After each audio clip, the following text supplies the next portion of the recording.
Pakikwentuhan naman ang kanyang outfit. Rian is wearing a royal blue spaghetti strap gown with beadwork at the bodice at saka held by rhinestone and crystal brooches. Perfect para sa mga awards night, sa mga dinners. Beautiful. Thank you, Rian. You're so blooming. I love it. Our next model is none other than the beautiful, the sexy, the super tan. Yes! Katrina Halili. Siyempre siya po ang ating #1 sexiest sa buong Pilipinas. And para sa akin sa buong mundo.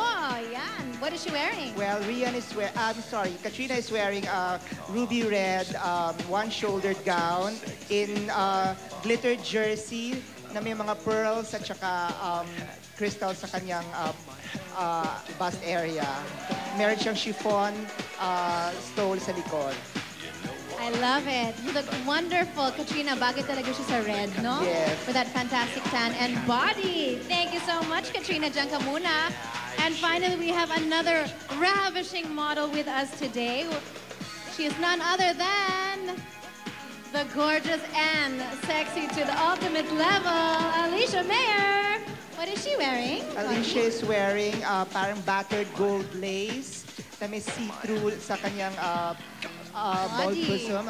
Tapos covered ang kanya, of course, ang kanyang mga delicate areas with lace appliques and beaded with gold sequins.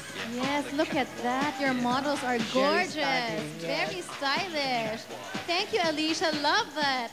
Take a look at our models. Aren't they all so curvaceous and gorgeous in your gowns? Yes, thank you. talaga nadala nila. Yes, thank you very much, John T. Martinez. Check out his boutique in Kamuning, Quezon City. At mula dito sa ating fashion show, puntahan naman natin ang makukulit na partners ko. Take it away, guys.